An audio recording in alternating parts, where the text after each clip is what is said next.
شادی شدہ نے زنا کیا ہے اس کو سٹوننگ کر کے اس کو مار دو، لیکن اس کی نماز جنازہ پڑھنی ہوگی، ہے مسلمان، کافر نہیں۔ اس اعتبار سے وہ قانونی ایمان علیحدہ ہے، عمل علیحدہ، اور یہ قانونی ایمان نہ گھٹتا ہے نہ بڑھتا ہے۔ یہ تو ایک سٹیٹس ہے جو آپ کو کانسٹیٹیوشنلی لیگلی حاصل ہو گیا ہے، اس میں کوئی کمی بیشی نہیں ہوگی۔ سادہ ترین مثال یہ ہے، ایک باپ کے دو بیٹے تھے یا ہیں، ایک بڑا متقی ہے، تہجد گزار ہے، نیک ہے، عابد ہے، زاہد ہے، ایک فاسق و فاجر ہے لیکن ہے مسلمان۔ کیا وراثت میں اس متقی کو زیادہ حصہ ملے گا اور فاسق و فاجر کو کم ملے گا؟ نہیں، لیگلی دے آر ایکول۔ المسلم کفر لکل مسلم، مسلمان دوسرے تمام مسلمانوں کے برابر، لیگل سٹیٹس یہ برابر ہے، جامد ہے، یہ نہ گھٹتا ہے نہ بڑھتا ہے۔ حالانکہ ایمان کا گھٹنا بڑھنا، وہ حقیقی ایمان کی بات کر رہے ہیں، امام ابو حنیفہ قانونی ایمان کی بات کر رہے ہیں، امام بخاری حقیقی ایمان کی بات کر رہے ہیں۔ یہ تو ہر ایک کا تجربہ ہے، یہ ایمان جو ہے گھٹتا بھی ہے بڑھتا بھی ہے۔ قرآن پڑھیے، ایمان آپ کو خود محسوس ہوگا کہ اس کی حرارت بڑھی ہے۔ اچھی صحبت میں بیٹھیے، ایمان بڑھے گا۔ آوارہ قسم کے لوگوں میں بیٹھ کر گپے لڑائیے، ایمان گھٹے گا، خود محسوس ہو جائے گا کہ کوئی برف کی طرح کچھ ہے اندر پگھل رہی ہے۔ قرآن میں آتا زادتہم ایمانا، ان کے ایمان کے اندر اضافہ ہو گیا۔ تو کیسے کہا جا سکتا ہے ایمان گھٹتا بڑھتا نہیں ہے؟ ایمان حقیقی گھٹتا بھی ہے بڑھتا بھی ہے، لیکن قانونی ایمان یہ ایک جامد سٹیٹس ہے، ایک لیگل کانسٹیٹیوشنل سٹیٹس ہے، یہ نہ گھٹتا ہے نہ بڑھتا، اور عمل اس کے اندر داخل نہیں ہے، عمل اس پر مستضاد ہے، علیحدہ شے۔ تو پہلی شرط کے بارے میں اس قدر باتیں میں نے بتائیں، زیادہ تفصیل میں جانے کا موقع دیں۔ اب دوسری شرط کیا ہے؟ وَعَمِلُ الصَّالِحَاتِ۔ دیکھیے عربی زبان میں عمل اور فعل یہ دونوں الفاظ مترادف ہیں، تفعلون یفعلون، تعملون یعملون، لیکن ان دونوں میں فرق ہے۔ فعل کوئی بھی فعل ہے جو آپ سے سرزد ہو گیا، چاہے ارادی طور پر چاہے غیر ارادی طور پر۔ عمل وہ ہے جو ارادے کے تحت کیا جائے، جس میں جد و جہد ہو، جس میں محنت ہو، جس میں مشقت پڑتی ہے۔ تو فعل اور عمل کے درمیان زمین و آسمان کا فرق۔ عمل محنت چاہتا ہے، جد و جہد چاہتا ہے، سعی چاہتا ہے، اور صالح سے مراد کیا ہے؟ باصلاحیت، جس میں گو کرنے کی صلاحیت ہو، صالح۔ اس عمل صالح جس سے کہ انسانی شخصیت نشو و نما پائے، اس کی انٹرنل پرسنالٹی، اقبال کے اصطلاح میں اس کی خودی، اس کی انا، اس کی ایگو، اس کی روحانی شخصیت ترقی پائے، نشو و نما پائے، بلندی پر جائے، اس مقام کو حاصل کرنے کی کوشش کرے کہ جس مقام پر اللہ نے انسان کو پیدا کیا تھا۔ والتین والزیتون وطور سینین وہذا البلد الامین لقد خلقنا الانسان فی احسن تقویم، بہترین سطح پر پیدا کیا، مسجود ملائک بنایا، اپنا خلیفہ قرار دیا۔ ثم رددناہ اسفل سافلین، پھر نیچوں میں سب سے نیچے پھینک دیا۔ فرشتے ہم سے اونچے، جنات بھی ہم سے اونچے۔ جنات کہاں کہاں تک جاتے ہیں؟ میرا یہ خیال ہے کہ کم سے کم سولر سسٹم تک تو جنات کی رسائی ہے، آگے ہے یا نہیں میں نہیں کہہ سکتا۔ لیکن یہ انسان اب محنت کرے گا، نیچے اگر پھینک دیا گیا تھا الا الذین آمنوا وعملوا الصالحات، جو ایمان لائیں گے اور نیک عمل کریں گے وہ پھر ریگین کر لیں گے اپنے اس مقام کو جس مقام پر انہیں اصلاً پیدا کیا گیا۔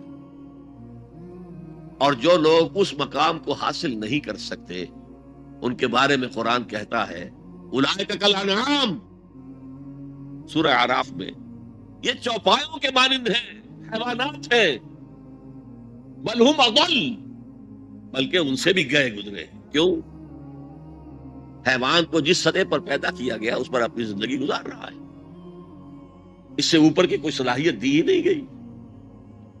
انسان کو لقد خلقنا الانسان فی احسن تقویم، اگر انسان حیوان کی سطح پر گر جائے جیسے کہ آج گر چکا ہے تو وہ حیوانات سے بدتر.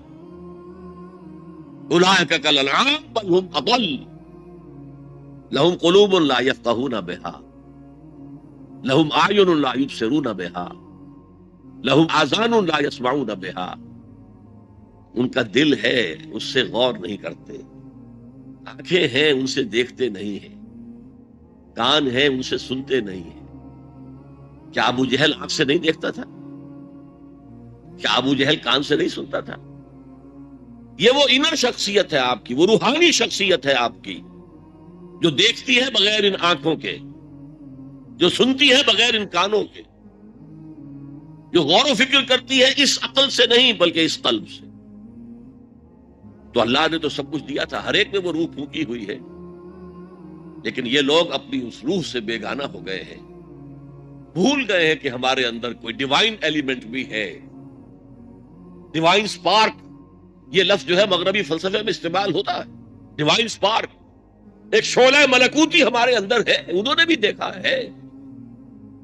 لیکن آج کا انسان خاص طور پر ڈارون کے نظریے کے پھیلاؤ کی وجہ سے، یہ نظریہ بایولوجی کے میدان کا نظریہ تھا اور بایولوجی کے میدان میں اسے تقریباً ریجیکٹ کیا جا چکا،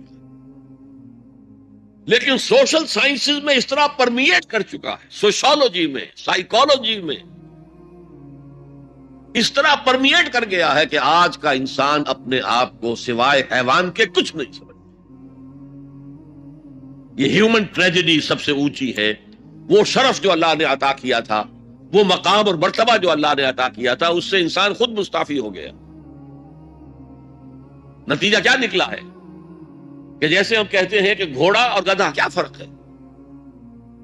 گھوڑا ذرا ریفائنڈ اینیمل ہے، تمکنت ہے اس میں، گدھا بیچارہ کورس اینیمل ہے. باقی فرق کیا ہے یہ بتائیں. اسی طرح انسان اور شمپینزی اور گوریلا میں کیا فرق ہے یہ بتائیں ہمیں. عمل صالح جو ہے وہ اس لیے ہے، اور یہ بھی نوٹ کر لیجئے جب یہ سورت اتری تو عمل صالح سے کیا مراد تھا؟ شریعت تو ابھی نازل ہی نہیں ہوئی. عمل صالح ایک ہی تھا، ایک ان الذین قالوا ربنا اللہ ثم استقاموا، جنہوں نے کہا ہمارا رب اللہ، پھر جم گئے. چاہے مارا جا رہا ہے، چاہے دہکتے ہوئے انگاروں پر لٹایا جا رہا ہے. خباب بن الارت رضی اللہ تعالی عنہ لوہار تھے پیشے کے اعتبار سے، بلایا گیا، حضور پر ایمان لے آئے تھے. انگارے زمین پر بچھا دیے گئے، دہکتے ہوئے انگارے. کہا اتارو کرتا، اتار دیا. لیٹ جاؤ، لیٹ گئے انگاروں کے اوپر. اس لیے کہ حضور کا حکم یہ تھا، چاہے تمہارے ٹکڑے کر دیں، چاہے تمہیں بھون دیں، تم نے کوئی جوابی کارروائی نہیں کرنی. کفو ایدیکم، اپنے ہاتھ بندے رکھو. قرآن میں تو یہ کہیں جا کر سورہ نساء میں حکم آیا ہے، میں حکم تھا کہ اپنے ہاتھ روکے رکھو. مکے میں یہ حکم حضور نے، لہذا لیٹ گئے. پیٹھ کی کھال چلی، چربی پگھلی، اس سے وہ انگارے ٹھنڈے ہوئے. ان الذین قالوا ربنا اللہ ثم استقاموا، پھر جم گئے. یا صرف ایک عبادت دی گئی تھی، راتوں کو کھڑے رہا. یا ایھا المزمل قم اللیل الا قلیلا نصفہ او انقص منہ قلیلا او زد علیہ ورتل القرآن ترتیلا. اے کمبل میں لپٹ کر لیٹنے والے صلی اللہ علیہ وسلم، کھڑے رہا کرو رات کو سوائے تھوڑے سے حصے کے. نصفہ، آدھی رات، اب انقص منہ قلیلا، یا اس میں سے کچھ کم کر لو تو ایک تہائی رات. اور زد علیہ، یا آدھی رات پر اور اضافہ کرو تو دو تہائی رات. اور قرآن پڑھتے رہو، پڑھتے رہو، پڑھتے رہو، پڑھتے رہو. حالانکہ قرآن کتنا نازل ہوا تھا ابھی؟ کیا یہ 30 پارے موجود تھے؟ جو چند آیتیں اتری ہیں، repeat and repeat and repeat and repeat, hammer them down. یہ عبادت تھی. باقی نہ ابھی 5 وقتہ نماز ہے، نہ روزہ ہے، کوئی شے نہیں، نہ سود حرام ہے، نہ شراب حرام ہے. تو عمل الصالحات اب ہمارے سامنے جب آئیں گے تو اس کے 2 حصے ہیں. ایک بیسک ہیومن موریلٹی، وہ چیزیں جو تمام ادیان، تمام مذاہب، تمام فلسفوں کے اندر مشترک ہیں. جھوٹ بولنا برا ہے، سچ بولنا اچھا ہے. وعدہ پورا کرنا اچھا ہے، وعدہ خلافی کرنا برا ہے. کسی کی ضرورت پوری کر دینا اچھا ہے اور کسی کو جھڑک دینا برا ہے. والدین کی خدمت کرنا اچھا ہے اور اس سے اعراض کرنا برا ہے. کون نہیں جانتا؟ یہ تو ہے بیسک موریلٹی جو مکی صورتوں میں شروع میں آئی ہے، بہت بہت تکرار کے ساتھ. ارأیت الذی یکذب بالدین فذلک الذی یدعو الیتیم ولا یحض علی طعام المسکین. تم نے دیکھا اس شخص کو جو جزا و سزا کا منکر ہے، آخرت کا منکر ہے؟ وہی تو ہے جو یتیم کو دھکے دیتا ہے اور مساکین کو کھانا خود کھلانا تو درکنار، کسی اور کو بھی کہنے کو تیار نہیں ہے کہ کھانا کھلا. پتہ نہیں پلٹ کر وہ کہہ دے تم کیوں نہیں کھلاتے. ویل لکل ہمزۃ لمزہ، ہلاکت ہے ہر اس شخص کے لیے جو رو در رو عیب چینی کرتا ہے یا پیچھے برائی کرتا ہے، طنز کرتا ہے. ویل لکل ہمزۃ لمزہ الذی جمع مالا وعددہ، مال جمع کرتا ہے، گنتا رہتا ہے. اب میرا بیلنس شیٹ یہاں آ گیا ہے، اب بیلنس شیٹ یہاں آ گیا ہے، پہلے اتنے کروڑ کے ایسٹس تھے، آج اتنے کروڑ کے. اسی حساب کتاب میں بیسک ہیومن موریلٹی اور شریعت آئیں گے. اب وہ شریعت پوری ہو چکی محمد رسول اللہ صلی اللہ علیہ وسلم پر، اب ہمیں اس پر عمل کرنا ہے. اور یہ کوئی بوجھ نہیں ہے، یہ ہماری شخصیت کی نشو و نما کے لیے. میں ایک مثال دیا کرتا ہوں. آپ کسی پہاڑی اسٹیشن کی طرف جا رہے ہوں، گرما کا صدر مقام کوئی ہوتے ہیں پہاڑی، شملہ ہوتا تھا کبھی، تو آپ دیکھیں گے سڑک پر جہاں بجا نشانات لگے ہوئے، یہاں سپیڈ کم کر لو ورنہ ٹرن ایسا آ رہا ہے کہ ہو سکتا ہے کہ سپیڈ کم نہ ہو تو تمہاری گاڑی جو ہے وہ سیدھی کھائی میں جائے. تو یہ جو کوشنز ہیں یہ اس کی بھلائی کے لیے ہیں. آدمی کہ خامخواہ ہمارے اوپر پابندی لگا رکھی ہے، نہیں، تمہاری بھلائی کے لیے. شریعت تمہاری بھلائی کے لیے، تمہاری شخصیت کے صحیح نشو و نما کے لیے، تاکہ تم اس مقام پر پہنچ جاؤ جس مقام پر کہ اللہ تعالیٰ نے تمہیں پیدا کیا تھا. وَالتِّينِ وَالزَّيْتُونِ وَطُورِ سِينِينَ وَهَٰذَا الْبَلَدِ الْأَمِينِ لَقَدْ خَلَقْنَا الْإِنسَانَ فِي أَحْسَنِ تَقْوِيمٍ. اچھا اب ذرا چند احادیث سن لیجئے. حقیقی ایمان کے اعتبار سے میں نے آپ کو بتایا امام بخاری کے نزدیک عمل علیحدہ نہیں ہے، ایمان کا جز ہے، اور بے شمار احادیث اس پر دلالت کرتی ہیں. حضور فرماتے ہیں صلی اللہ علیہ وسلم واللہ لا یؤمنو واللہ لا یؤمنو واللہ لا یؤمنو، خدا کی قسم فلاں شخص مومن نہیں ہے، خدا کی قسم وہ مومن نہیں ہے، خدا کی قسم وہ مومن نہیں ہے. صحابہ لرز گئے، کانپ گئے. کون ہے بدبخت اور شقی جس کے بارے میں اللہ کے رسول 3 مرتبہ اللہ کی قسم کھا کر کہہ رہے ہیں کہ وہ مومن نہیں؟ پوچھا گیا من یا رسول اللہ، اللہ کے رسول کون؟ فرمایا الذی لا یامن جارہ بوائقہ، وہ شخص جس کی ایذا رسانی سے اس کا پڑوسی امن میں نہیں ہے، چین میں نہیں ہے. کیسے سیپریٹ کریں گے ایمان کو عمل سے؟ ہے کوئی آری جو کاٹ دے ان کو علیحدہ علیحدہ کر دے، لیکن یہ حقیقی ایمان کی بات ہے، قانونی ایمان کی بات نہیں ہے. ویسے یہ تو کوئی گناہ کبیرہ بھی نہیں، یہ تو کج خلقی ہے نہ صرف، لیکن اس کے اوپر 3 دفعہ قسم کھائی جا رہی ہے مومن نہیں ہے، نہیں ہے، نہیں. فرمایا لا یزنی الزانی حین یزنی وہو مومن، کوئی زانی حالت ایمان میں زنا نہیں کرتا. وہ ایمان 2 کوڑی کا نہیں کہ جو دل میں موجود ہو اور پھر کوئی شخص زنا کرے، تو کیا قیمت ہے اس ایمان کی؟ 2 کوڑی نہیں. بلا یسرق السارق حین یسرق وہو مومن، اور نہ ہی کوئی چور جب چوری کرتا ہے تو وہ مومن ہوتا ہے. بلا یشرب الخمر حین یشرب وہو مومن، اور نہ کوئی شرابی شراب پیتا ہے تو اس وقت مومن ہوتا ہے، مومن نہیں ہوتا. ہاں توبہ کرے تو ایمان واپس آ جائے. الا الذین تابوا وآمنوا وعملوا الصالحات وعملوا عملا صالحا اولئک یبدل اللہ سیئات حسنات. ہاں جو گناہ کرنے کے بعد توبہ کریں اور ایمان لائے، تجدید ایمان کریں، اس لیے کہ گناہ کی وجہ سے ایمان زائل ہو گیا تھا. ویسے بعض احادیث سے یہ بھی معلوم ہوتا ہے کہ جب وہ گناہ کر رہا ہے اس وقت وہ ایمان دل سے نکل جاتا ہے. لیکن ایک پرندے کے مانند اس کے سر پر چکر لگاتا رہتا ہے.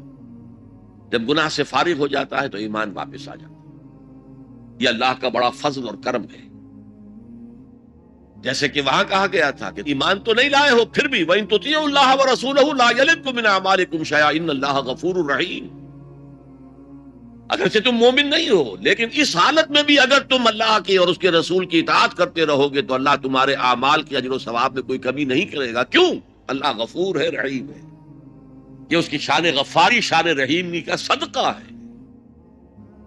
اسی طرح منطق تو یہ چاہتی ہے کہ گناہ کے بعد جب تک توبہ نہ کی جائے ایمان نہ آئے دل میں دوبارہ. اور ایک آیت جو میں نے آپ کو سورہ فرقان کی سنائی اس سے بھی یہ متبادر ہوتا ہے. لیکن بعض احادیث سے معلوم ہوتا ہے اور ہمارے ہاں اہل سنت کا عقیدہ یہی ہے کہ جب گناہ سے وہ فارغ ہو جاتا ہے تو ایمان جو ہے پھر دل میں آ جاتا ہے. لیکن ایمان اور عمل صالح کا چولی دامن کے ساتھ ہے، آپ علیحدہ نہیں کر سکتے. ایک اور حدیث حضرت انس رضی اللہ تعالی عنہ فرماتے ہیں جو 9 برس تک حضور کے خادم خاص رہے. جو فرماتے ہیں قلما خطبنا رسول اللہ صلی اللہ علیہ وسلم الا قال لا ایمان لمن لا امانۃ له ولا دین لمن لا عہد له. شاذ ہی کبھی ایسا ہوا ہوگا کہ حضور نے ہمیں کوئی خطبہ ارشاد فرمایا اور اس میں یہ الفاظ نہیں کہے. گویا کہ ہمیشہ اپنے خطبے میں یہ حدیث بیان کرتے تھے آپ، جس شخص میں امانت داری کا وصف نہیں ہے اس کا کوئی ایمان نہیں. کیٹیگوریکل سٹیٹمنٹ ہے، کوئی ایمان نہیں. اور جس شخص میں ایفائے عہد کا مادہ نہیں اس کا کوئی دین نہیں. دین تو نام ہے، آپ عہد کرتے ہیں اللہ سے ایاک نعبد و ایاک نستعین، اے اللہ ہم تیری ہی بندگی کرتے ہیں اور کرتے رہیں گے، اور اے اللہ ہم تجھ ہی سے مدد مانگتے ہیں اور مانگتے رہیں گے. جو شخص چھوٹی چھوٹی باتوں میں وعدہ خلافی کرے وہ اتنے بڑے وعدے کو نبھائے جو پوری زندگی کے اوپر حاوی ہے. تو یہ نوٹ کر لیجئے، لیگل لیول پر، لیگل ایمان کے لیول پر ایمان علیحدہ، عمل علیحدہ. حقیقی لیول پر، قلبی ایمان والے لیول پر ایمان اور عمل صالح گتھے ہوئے ہیں، چولی دامن کا ساتھ ہے، ان کو ایک دوسرے سے جدا کرنا مشکل. اب آئیے تیسری شرط، وَتَوَاصَوْا بِالْحَقِّ. انہوں نے آپس میں یا بہت زیادہ شدت کے ساتھ، باب تفاعل کے اندر 2 خواص ہیں، مل جل کر کوئی کام کرنا یا مبالغہ ہوتا ہے، بہت شدت سے وہ کام. میں ان دونوں کے اعتبار سے ترجمہ کروں گا. اور وصیت کا لفظ آتا ہے ہمارے ہاں جب کوئی شخص مرتے ہوئے جو بات کہتا ہے، اہم ترین بات جو سمجھے گا وہی تو کہے گا. نہیں، وہ لوگ آپس میں ایک دوسرے کو حق کی نصیحت کرتے ہیں یا وہ عوام الناس کو حق کی وصیت کرتے ہیں بڑی شدت کے ساتھ. دونوں ترجمے ہو گئے. یہ عمل صالح اور ایمان کا لازمی تیسرا نتیجہ ہے. دیکھیے فزیکل لا بھی یہ ہے، اگر کہیں بھٹی ہے آگ کی تو اس سے حرارت ماحول میں نفوذ کرے گی. اگر برف کی سل رکھی ہوئی ہے تو اسے برودت، ٹھنڈک ماحول میں پھیلے گی. اگر کسی میں عمل صالح اور ایمان ہے تو ممکن نہیں ہے کہ اس کی ذات سے نیکی کا پھیلاؤ نہ ہو، نیکی اس کی ذات سے نہ نکلے، نہ دوسروں تک پہنچے. It's the physical phenomenon. Number 2، یہ شرافت اور مروت کا تقاضا ہے. اگر آپ کو اللہ نے ہدایت دی ہے share it with others. شرافت، مروت. حضور نے فرمایا لا یؤمن احدکم حتی یحب لاخیہ ما یحب لنفسہ. تم میں سے کوئی شخص مومن نہیں ہو سکتا جب تک کہ وہ اپنے بھائی کے لیے بھی وہی بات پسند نہ کرے جو اپنے لیے پسند کی. اگر تم اسلام لے آئے ہو، ایمان لائے ہو، نیک عمل کر لیے، بھائی اپنے بھائیوں تک پہنچاؤ جن سے تمہیں محبت ہے، جن کے ساتھ خلوص ہے، جن کے ساتھ اخلاص ہے. یہ دوسری بنیاد ہے کہ ایمان اور عمل صالح سے تواصی بالحق خود بخود برآمد ہوگا. اور ایک تیسری بات ہے حمیت.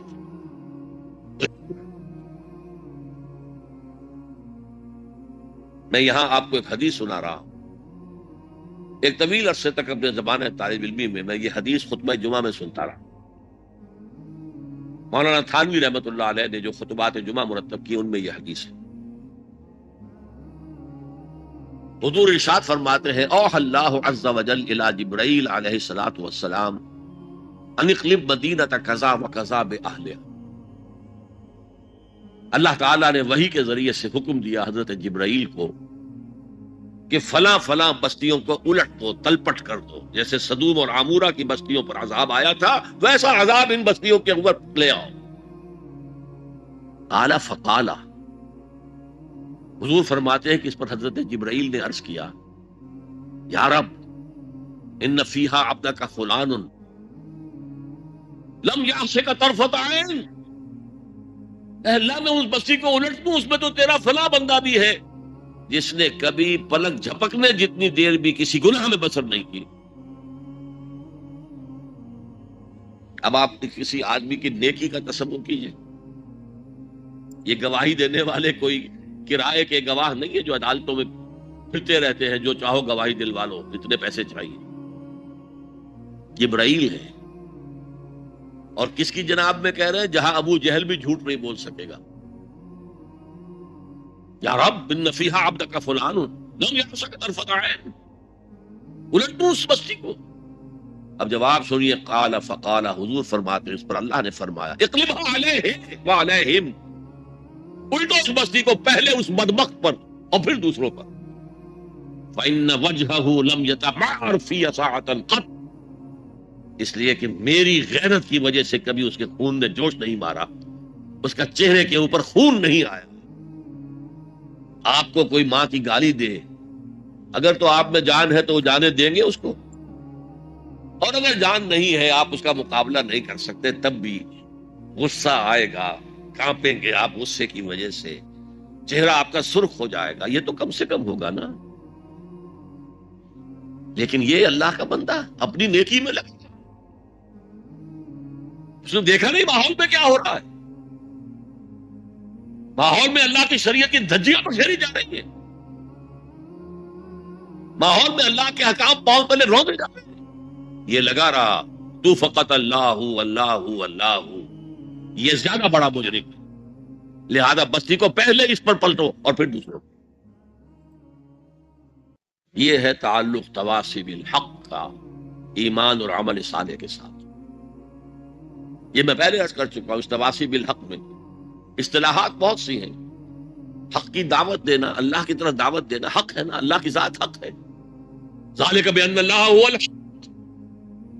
تو تواصی بالحق میں کیا ہوگا؟ ادعو الی سبیل ربک بالحکمۃ والموعظۃ الحسنۃ وجادلھم باللتی احسن. یہ بھی تواصی بالحق ہے.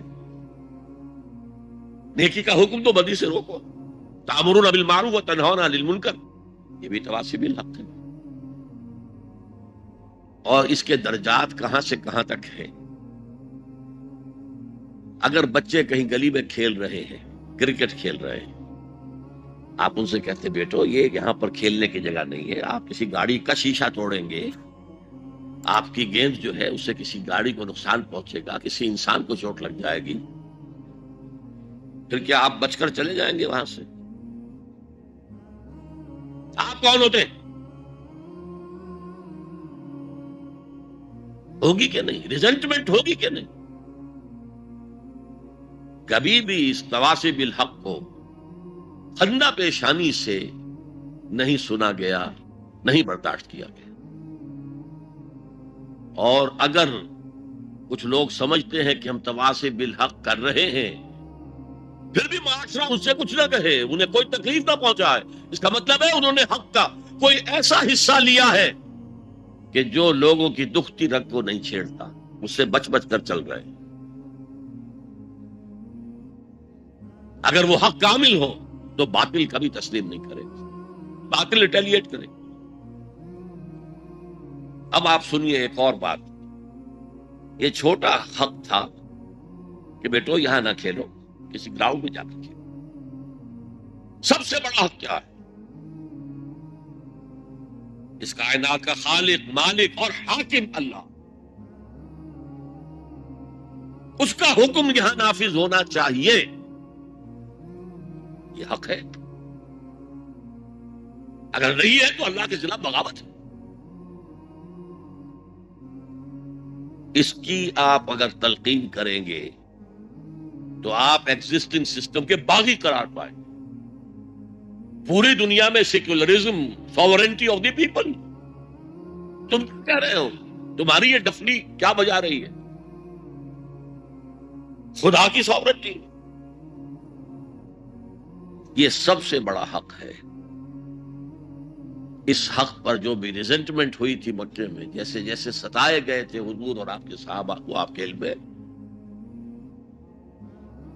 اگر تواصی بالحق ہو رہا اور ریزنٹمنٹ نہ ہو تو پھر آپ حق کی تعلیم نہیں دے رہے، اس کے کسی ایسے جز کی دے رہے ہیں کہ جس سے کسی کو کوئی نقصان نہ پہنچتا ہو۔ بس یہ کوئی جینٹل مین ایگریمنٹ ہے آپ کا وقت کے نظام کے ساتھ، ہم تمہیں چھیڑیں گے نہیں، باقی ہمیں واز کہنے دو، کہہ جاؤ۔ اسی لیے فرمایا من رأى منکم منکرا فلیغیرہ بیدہ، جو شخص تم میں سے کسی منکر کو دیکھے، کسی بدی کو دیکھے، کسی خلاف حق بات کو دیکھے، اس کا فرض ہے کہ اسے طاقت کے ساتھ اپنے ہاتھ سے روکے۔ فَإِن لَمْ يَسْتَطِعْ، اگر اس کی طاقت نہ ہو، فَبِلِسَانِهِ، ہی تو زبان سے تو کہہ دو کہ خدا کے بندے یہ کام نہ کرو، یہ غلط ہے، یہ حرام کام ہے، اللہ کے غضب کو دعوت نہ دو، یہ تو کہہ دو۔ اور اگر زبانوں پر بھی تالے ڈال دیے گئے ہوں تو پھر کم سے کم دل سے شدید نفرت کی، اگر یہ بھی نہیں ہے تو پھر ایمان نہیں۔ ذالک اضعف الایمان، یہ ایمان کا کمزور ترین درجہ ہے۔ من رأى منکم منکرا فلیغیرہ بیدہ فإن لم يستطع فبلسانہ فإن لم يستطع فبقلبہ وذالک اضعف الایمان، یہ ایمان کا کمزور ترین درجہ ہے۔ اگر یہ بھی نہیں ہے، بدی کو پھیلتے ہوئے، پھلتے ہوئے، پھولتے ہوئے ہم دیکھ رہے ہوں اور ہماری نیند میں بھی خلل نہ آئے، ہماری غیرت جوش میں نہ آئے، ہم اس کو بدلنے کی کوئی صحیح نہ کریں، ہمیں اس کا افسوس تک نہ ہو، وائے ناکامی متاع کارواں جاتا رہا، کارواں کے دل سے احساس زیاں جاتا رہا، پھر ایمان کا کیا سوال؟ اسی مضمون کی ایک اور حدیث ہے، یہ حضرت ابو سعید الخدری رضی اللہ تعالیٰ عنہ سے، اور مسلم شریف کی روایت ہے جو میں نے آپ کو سنائی، اسی مسلم شریف میں عبداللہ ابن مسعود سے روایت ہے، قال النبی صلی اللہ علیہ وسلم ما بعث اللہ من نبی فی قومہ من قبلی الا کان لہ اصحاب وحواریون یاخذون بامرہ ویقتدون بسنتہ۔ اللہ تعالیٰ نے جس قوم میں بھی کسی نبی کو مبعوث کیا، اس میں اس کے کچھ نہ کچھ صحابہ، کچھ حواری ہوتے تھے، تھوڑے ہوں زیادہ، وہ کیا کرتے تھے؟ اپنے نبی کی سنت کو مضبوطی سے پکڑ لیتے تھے اور ان کے حکم کی پیروی کرتے تھے۔ ثم انہا تخلف من بعدہم خلوف، پھر ہمیشہ ایسا ہوتا رہا کہ ان کے بعد ایسے ناخلق پیدا ہو گئے، یقولون ما لا یفعلون ویفعلون ما لا یؤمرون، جو کہتے تھے جو کرتے نہیں تھے، اور کرتے وہ تھے جس کا حکم ہی نہیں دیا گیا،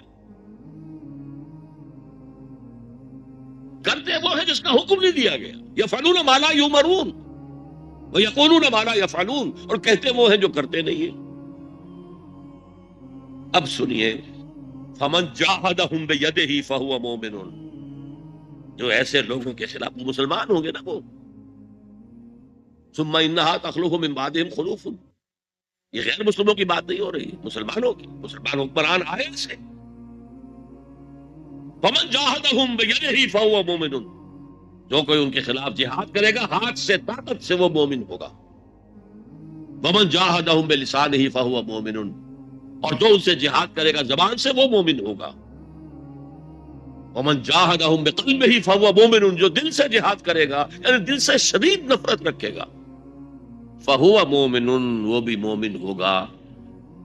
ولیس وراء ذلک من الایمان حبۃ خردل، اس کے بعد تو ایمان رائی کے دانے کے برابر بھی نہیں. یہ ہے تواصی بالحق، حق کی وصیت کرنا. اچھا، اس میں جو دوسرا پہلو میں نے گنوایا تھا، ایک ہے اس کا عام مفہوم، لوگوں کو پوری شدت کے ساتھ حق کی طرف دعوت دینا، حق کی وصیت کرنا، امر بالمعروف کرنا، نہی عن المنکر کرنا، دین کی طرف بلانا. ایک یہ آپس میں حق کی وصیت کرنا.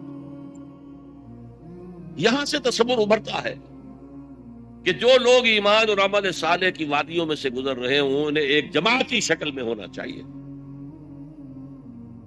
اور اس جماعت کی روح ہونی چاہیے تواصی بالحق. آپ کا ایک بھائی غلطی کر رہا ہے، روکیے اس کو.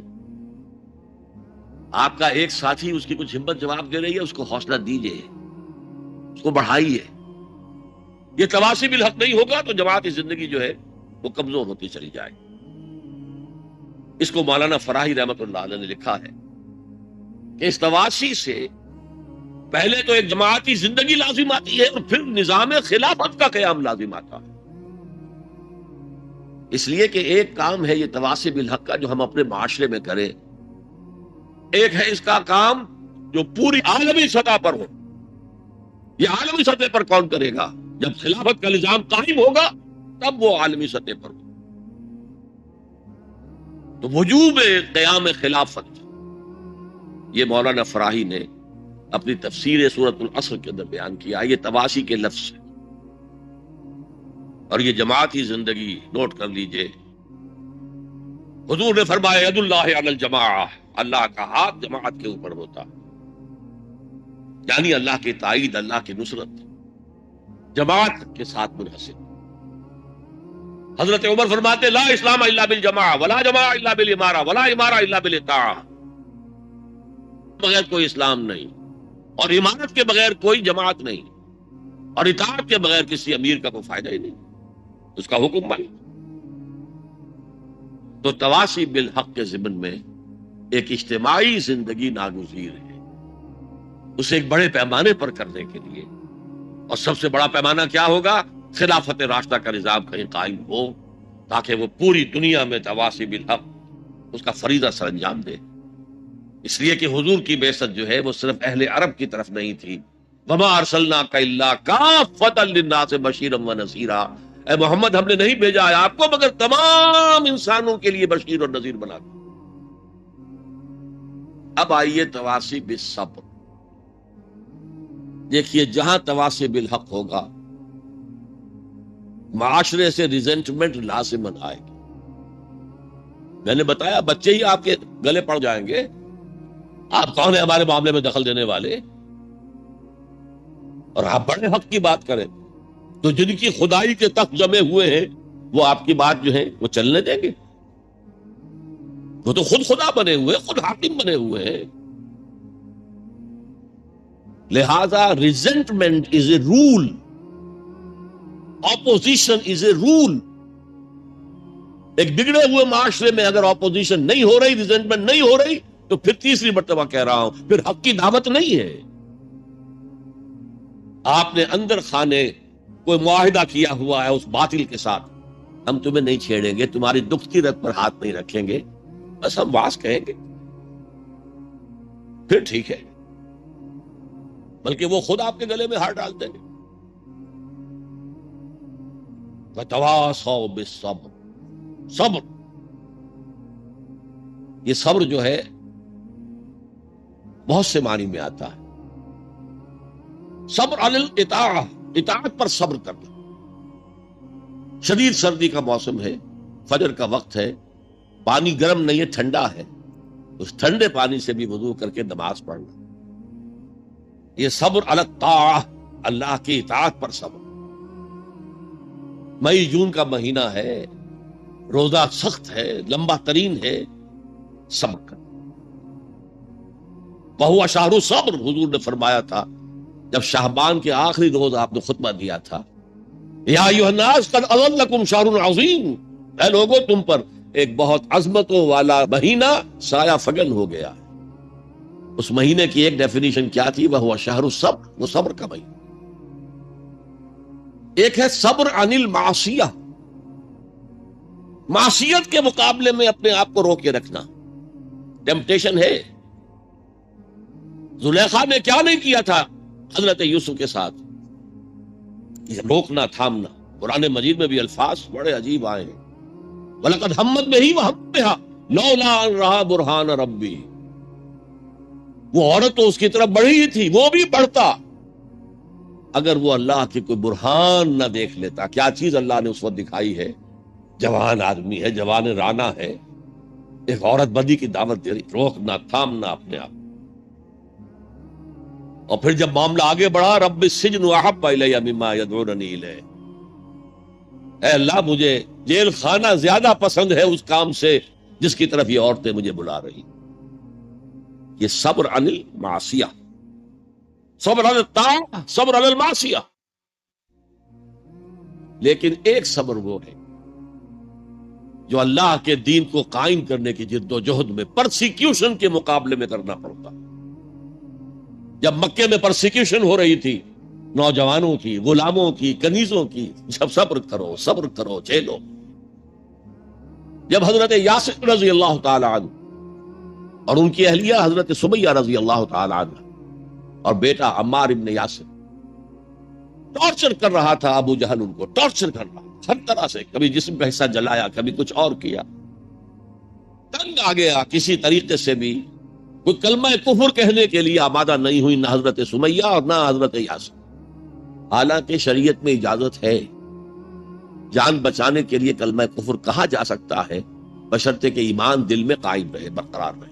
لیکن عزیمت کیا، جان دے دو، کلمہ کفر نہ کہو. حضور پاس سے گزرتے تھے اور چونکہ حکم صحابہ کو یہ تھا، ورنہ میرے اندازے میں اس وقت کم سے کم 40 صحابہ موجود تھے مکے میں، وہ تھکا بوٹی کر دیتے ابو جہل کی. بعد میں جو ہوتا دیکھا جاتا. کیا 70 صحابہ احد میں شہید نہیں ہو گئے؟ تو اس وقت اگر چند صحابہ شہید ہو جاتے تو کون سی بڑی بات.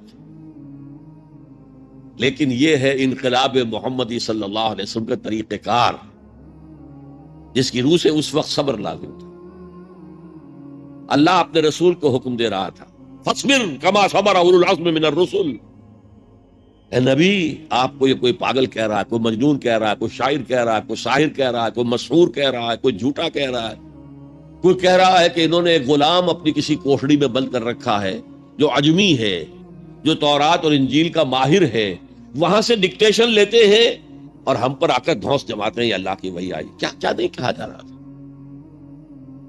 اور قرآن خود گواہی دیتا ہے، وَلَقَدْ نَعْلَمُ أَنَّكَ يَضِيقُ صَدْرُكَ بِمَا يَقُولُونَ. اے نبی، ہمیں خوب معلوم ہے کہ جو کچھ یہ آپ کے بارے میں کہہ رہے ہیں اس سے آپ کا سینہ بھجتا ہے، صدمہ ہوتا ہے، غم ہوتا ہے. یہی تھے جو مجھے الصادق اور الامین کہتے تھے، یہی تو تھے میرے قدموں تلے اپنی نگاہیں بچھاتے تھے. آج یہ مجھے شاعر، ساحر، مسحور، مجنون کیا نہیں کہہ رہے. اللہ فرماتا ہے صبر کرو، فاصبر علی ما یقولون واہجرہم ہجرا جمیلا. صبر کرو جو کچھ کہہ رہے ہیں. واصبر کما صبر اولو العزم من الرسل. صبر کیجئے جیسے ہمارے دوسرے اولو العزم رسولوں نے صبر کیا.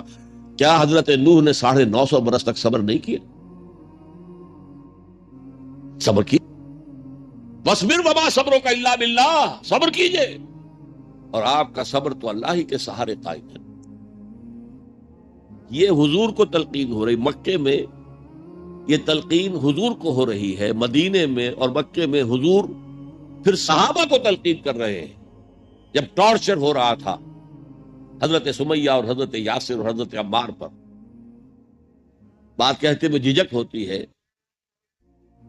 بیٹے کو، جوان بیٹے کو، عمار کو ایک ستون سے باندھ دیا گیا، ان کے سامنے ان کی ماں کو برہنہ کیا.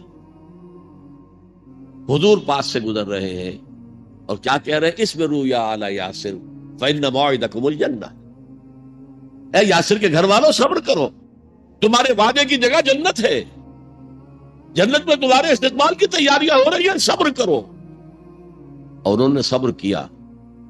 حضرت سمیہ کے سامنے ابو جہل نے ایک چھوٹا سا بت کو پیش کیا. ایک دفعہ کہہ دو کہ ہاں اس میں بھی کچھ ہے، اسے بھی کچھ اختیار ہے، میں چھوڑ دوں گا تجھے. انہوں نے تھوک دیا اس بت کے اوپر، اور غصے میں آ کر اس نے برچھا جو ہے، برہنہ تو کیا ہوا تھا، ان کے شرمگاہ کے اندر مارا ہے جو پورے جسم سے آر پار ہو. یہ تھا سب. اسبرو. پھر مدنی دور میں آ کر ایک دوسرا صبر شروع ہو گیا. اب جنگوں کا دور آیا. ہتھیلی پر جان رکھو اور باہر آ جاؤ. وَلَا تَقُولُوا لِمَن يُقْتَلُ فِي سَبِيلِ اللَّهِ أَمْوَاتٌ بَلْ أَحْيَاءٌ وَلَٰكِن لَّا تَشْعُرُونَ يَا أَيُّهَا الَّذِينَ آمَنُوا اسْتَعِينُوا بِالصَّبْرِ وَالصَّلَاةِ. اے اہل ایمان مدد حاصل کرو صبر سے اور نماز سے. ان اللہ مع الصابرین. یقیناً اللہ صابروں کے ساتھ ہے, صبر کرنے والوں کے ساتھ ہے. وَلَا تَقُولُوا لِمَن يُقْتَلُ فِي سَبِيلِ اللَّهِ أَمْوَاتٌ. کبھی نہ کہنا اس کو جو اللہ کی راہ میں قتل ہو جائے کہ وہ مردہ ہے. بَلْ أَحْيَاءٌ وَلَٰكِن لَّا تَشْعُرُونَ. وہ زندہ ہے لیکن تمہیں اس کا شعور نہیں ہے.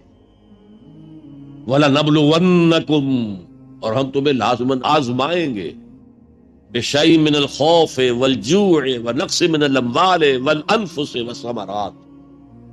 خوف سے آزمائیں گے, بھوک سے آزمائیں گے, فاقے آئیں گے, اور جان اور مال اور ثمرات کا ضیاع ہوگا, نقصان ہوگا. وَبَشِّرِ الصَّابِرِينَ الَّذِينَ إِذَا أَصَابَتْهُمْ مُصِيبَةٌ قَالُوا إِنَّا لِلَّهِ وَإِنَّا إِلَيْهِ رَاجِعُونَ. اے نبی بشارت دے دیجئے صبر کرنے والوں کو. صبر کرنے والے کون؟ جب ان پر کوئی مصیبت آئے, کوئی تکلیف آئے, کوئی آزمائش آئے تو وہ کہیں ہم اللہ ہی کے ہیں, اللہ ہی کی طرف ہمیں لوٹ جانا. یہ ہے وہ صبر کہ جو علی الابتلاء, امتحان پر صبر ہو رہا ہے. تو 3 صبر میں نے آپ کو بتائے. صبر علی الطاعہ, اطاعت پر صبر. صبر عن المعصیہ, معصیت سے روکنا. صبر کے معنی اپنے آپ کو تھامنا, روکنا. اسی کے معنی میں لفظ استقاموا جو میں نے آپ کو بتایا تھا. ان الذین قالوا ربنا اللہ ثم استقاموا. جمے رہے.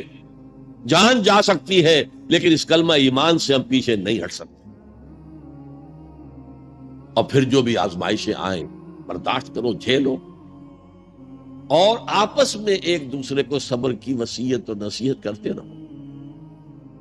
ہو سکتا ہے کسی کی ہمت جواب دے رہی ہو, اس کا حوصلہ بڑھاؤ, اس کے سامنے مثال پیش کرو خود صبر کر کے. خربوزے کو دیکھ کر خربوزہ رنگ پکڑتا ہے. جماعت زندگی کی یہ برکات ہوتی ہے. کونوا مع الصادقین, صادق لوگوں کے ساتھ رہو, جڑے رہو, تاکہ تمہارے اندر اگر کبھی کوئی کمزوری کا پہلو آئے تو اللہ تعالی اس جماعتی زندگی کی برکت کے طفیل سے تمہیں اثر نو کمر ہمت کسنے کی توفیق عطا فرمائے. یہ ہے اس سورہ مبارکہ کا ذرا گہرائی میں اتر کے تجزیہ. اب یہ نوٹ کر لیجئے کہ یہ 4 چیزیں 4 پلرز کے مانند ہیں. ایمان, عمل صالح, تواصی بالحق, تواصی بالصبر. ان میں متوازن انداز میں ترقی ہونی چاہیے. میں نے مثال دے دی. ایک شخص انتہائی نیک, انتہائی نیک, انتہائی نیک, لم یعصک طرفۃ عین. اے اللہ, اس شخص نے تو پلک جھپکنے جتنی دیر بھی معصیت میں بسر نہیں کی. لیکن تواصی بالحق اور تواصی بالصبر نہیں ہے تو وہ سارا عمل زیرو. اقلبها علیہ وعلیہم. ایمان بڑھانے کے لیے, ایمان بالغیب کو ایمان بالشہود بنانے کے لیے مراقبے ہو رہے ہیں, چلہ کشی ہو رہی ہے, یہ ہو رہا ہے, وہ ہو رہا ہے, لیکن میدان میں آنے کو تیار نہیں ہے. باطل خوشیاں منا رہا ہے. اور اب مست رکھو ذکر و فکر صبح گاہی میں انہیں, پختہ تر کر دو مزاج خانقاہی میں انہیں. انہوں نے ہمارے لیے کھلا میدان چھوڑ دیا ہے, لگے ہوئے خانقاہوں میں. نکل کر خانقاہوں سے ادا کر رسم شبیری کہ رسم خانقاہی ہے فقط اندوہ دل کی. میدان میں آؤ. والعصر ان الانسان لفی خسر الا الذین آمنوا وعملوا الصالحات وتواصوا بالحق وتواصوا بالصبر. شاید آپ نے نوٹ کیا ہو, میں نے شروع کی جو دعائیں ہوتی تھیں ان میں آج یہ دعا ایڈ کی تھی. اللہم ربنا اجعلنا من عبادک الذین آمنوا وعملوا الصالحات وتواصوا بالحق وتواصوا بالصبر. پروردگار اپنے فضل و کرم سے ہمیں ان لوگوں کے زمرے میں شریک کر دے جو ایمان لائے جیسے کہ ایمان لانے کا حق تھا, جنہوں نے عمل صالح کما حقہ ادا کیا, جنہوں نے تواصی بالحق کا حق ادا کیا اور جو پھر صبر میں پورے اترے. بارک اللہ لی ولکم فی القرآن العظیم ونفعنی وإیاکم بالآیات والذکر الحکیم. انہ تعالی جواد کریم ملک بر رؤوف.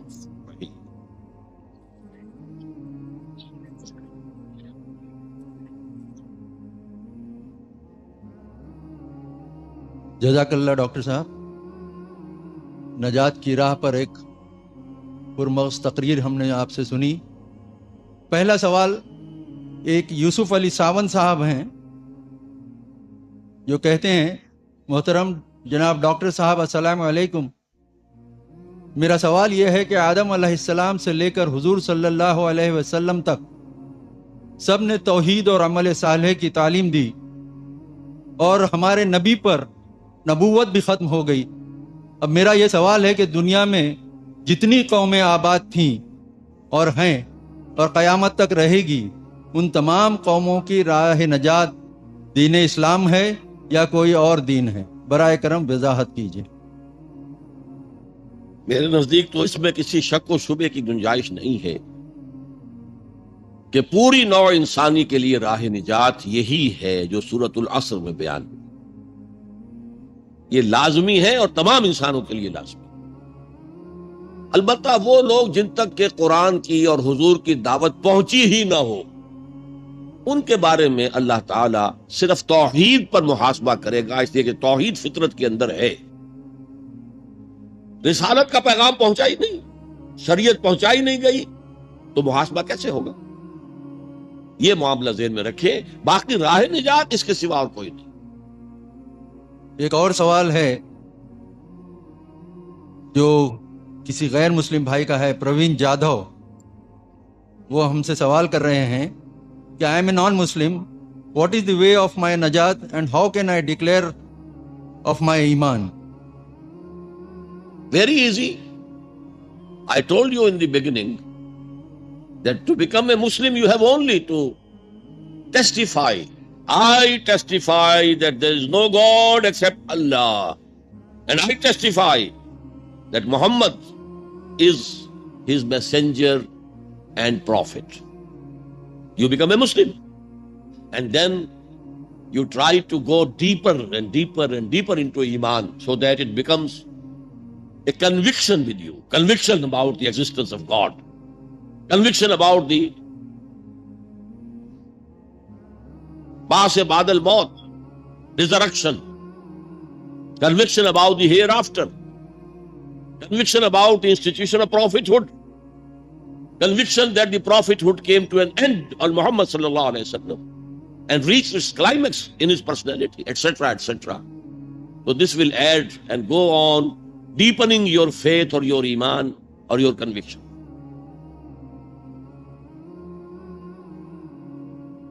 عابد صاحب کا ایک دوسرا سوال تھا، نجات میں حقوق العباد اور حقوق اللہ کے کتنے اثر انداز ہوں گے یا پھر صرف ذاتی عمل کی بنیاد پر نجات ملے گی؟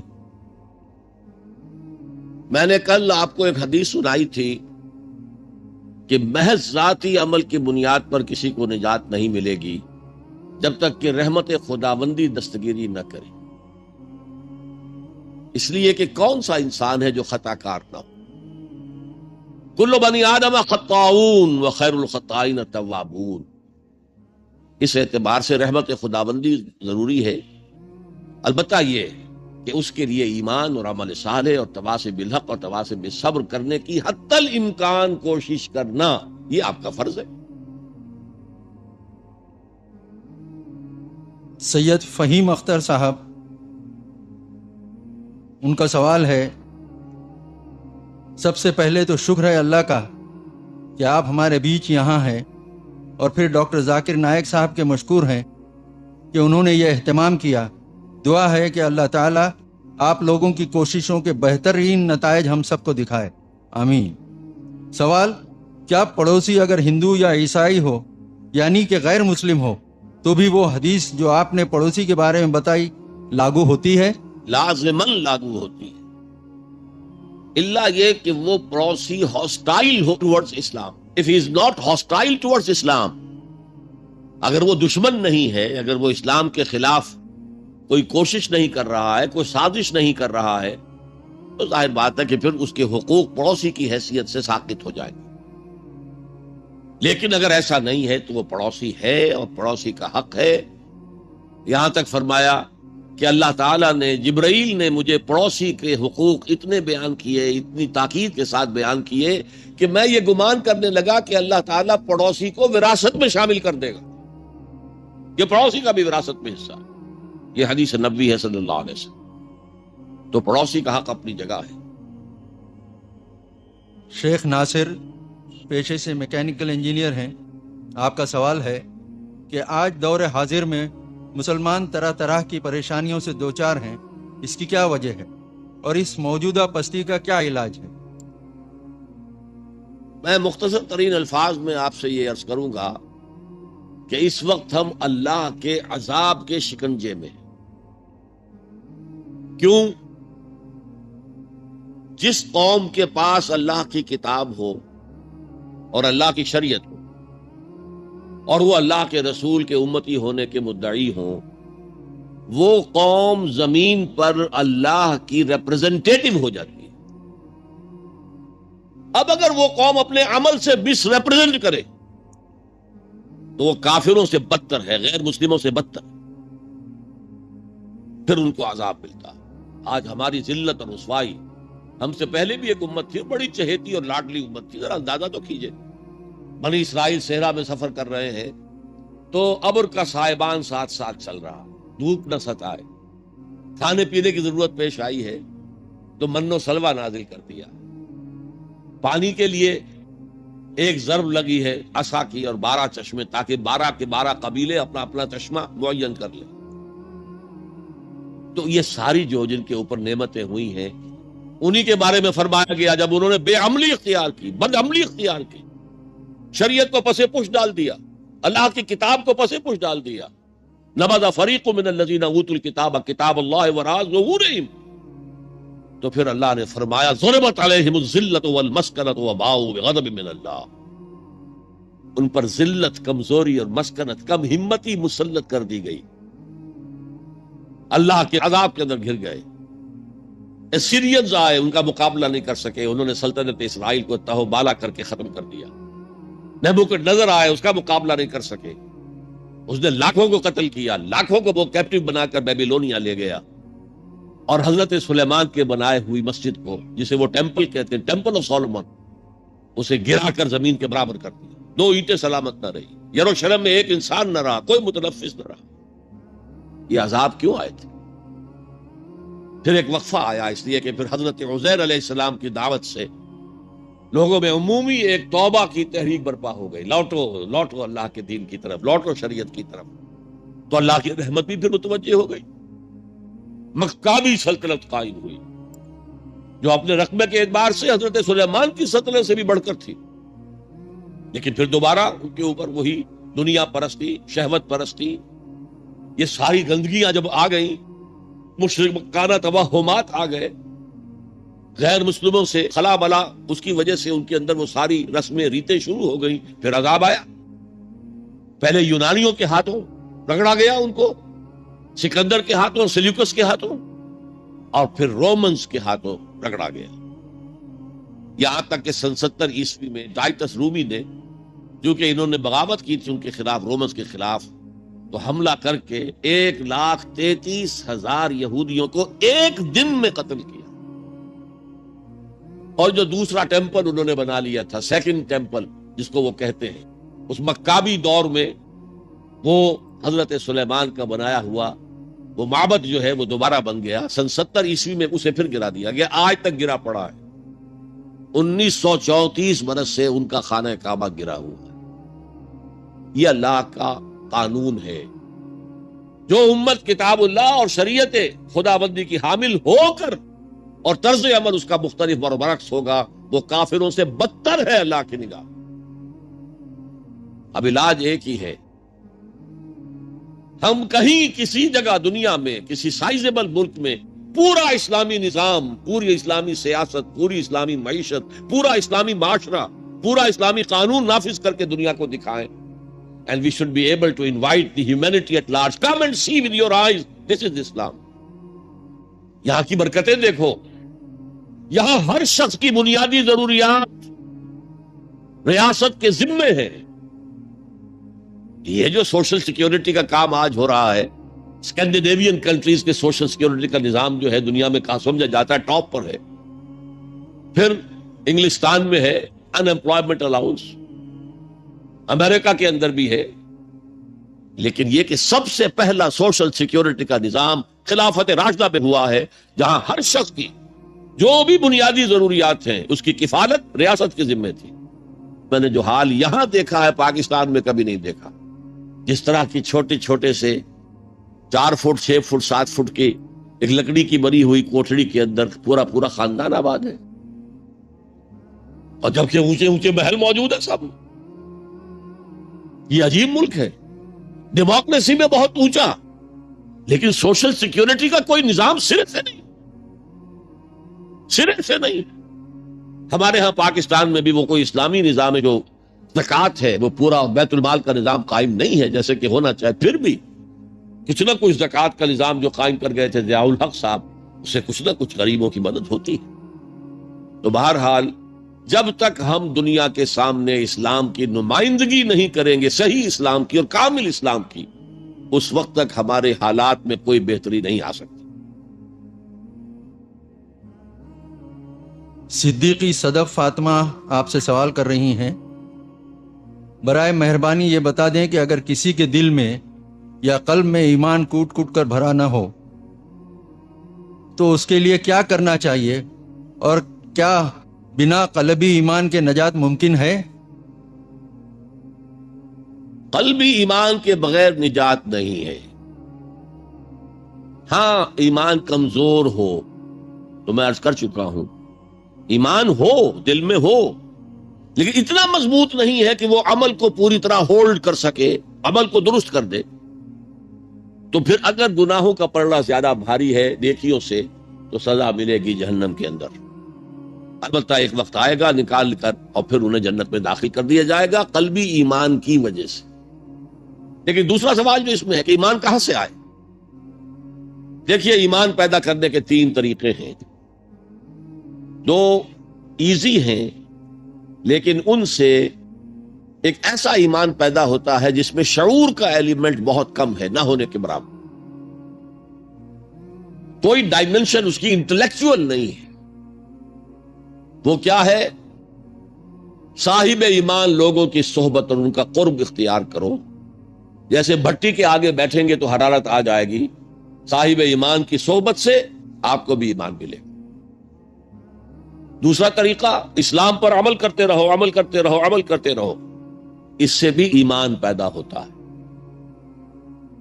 لیکن جو اصل ایمان ہے، جو شعوری ایمان ہے، جیسے کہ سورہ یوسف میں کہا گیا، حضور سے کہلوایا گیا، قل هذه سبیلی ادعو الی اللہ علی بصیرۃ انا ومن اتبعنی. اے محمد کہہ دو یہ میرا راستہ ہے، میں اللہ کی طرف بلا رہا ہوں، علی وجہ البصیرت، میں اندھیرے میں ٹامک ٹوئیاں نہیں مار رہا ہوں، علی وجہ البصیرت.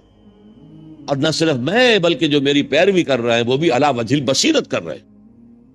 تو علی وجہ البصیرت ایمان صرف قرآن سے ملے گا. مولانا ظفر علی خان نے کبھی، میں حیران ہوتا ہوں، وہ عموماً تو سیاسی شاعر تھے اور جنگ آزادی کے بہت بڑے سپاہی تھے، اس میں کوئی شک نہیں، کہ انہوں نے ایک بڑا پیارا شعر کہا ہے، وہ جنس نہیں ایمان جسے لے آئیں دکانیں فلسفہ سے، ڈھونڈنے سے ملے گی عاقل کو یہ قرآن کے سی پاروں. عاقل انٹلیکچوئل انسان اس کو وہ جو ایمان چاہیے جس کا انٹلیکچوئل ڈائمنشن بھی ہو، اس کی سورس صرف اور صرف قرآن. ایک عبد الواحد صاحب ہیں، ان کا سوال ہے کہ دنیا میں خصوصاً اور ہندوستان میں کئی کروڑ ایسے افراد ہیں جو پیدا ہوتے ہیں، جیتے ہیں اور مر جاتے ہیں بغیر یہ جانے کہ نجات کی راہ کیا ہے یا ان کا رب کون ہے. ایسے لوگوں کا کیا معاملہ ہوگا؟ دیکھیے قرآن مجید میں ایک بہت بڑی خوشخبری کئی بار آئی ہے، لا یکلف اللہ نفسا الا وسعها. اللہ تعالیٰ ذمہ دار نہیں ٹھہرائے گا کسی بھی انسان کو مگر اس کی وسعت کے مطابق. اگر اس تک علم پہنچا ہی نہیں، دعوت پہنچی ہی نہیں، تو میں محتاط ترین الفاظ میں کہوں گا اللہ ان کے ساتھ نرمی کرے گا. وہ اللہ تعالیٰ کے عفو کے مستحق. البتہ اگر کسی کو دعوت پہنچا دی گئی، پڑھا لکھا انسان ہے، قرآن بھی پڑھ لیا اس نے، اور پھر بھی وہ ایمان نہیں لایا، تو وہ کافر ہے. اس کے لیے پھر آخرت میں عذاب. انہی صاحب کا دوسرا سوال ہے، اسلام کی دعوت ایک اہم فریضہ ہے لیکن اس سے غفلت پائی جاتی ہے. ایسے میں مایوسی بھی ہوتی ہے اور کبھی اپنی بے بسی پر افسوس بھی. آج جس تیزی سے بے دینی پھیل رہی ہے اس میں ہماری بساط کچھ بھی نظر نہیں آتی. ایسے میں ہم کیسے کوشش کریں سروائیو کریں؟ اصل میں اس احساس کے پیچھے ایک مغالطہ ہے. انسان اپنی صلاحیتوں اور قوتوں سے ناواقف ہے. ایک ایک فرد کے اندر اللہ نے بہت طاقت رکھی ہے. یہ دوسری بات ہے کہ ہم نے وہ ساری ڈائیورٹ کی ہے دنیا کی طرف. آخر دنیا میں انسان کامیاب ہے تو کیسے؟ محنت سے ہے نا. وہی محنت دین کے لیے کی جائے گی تو نتائج نکلیں گے.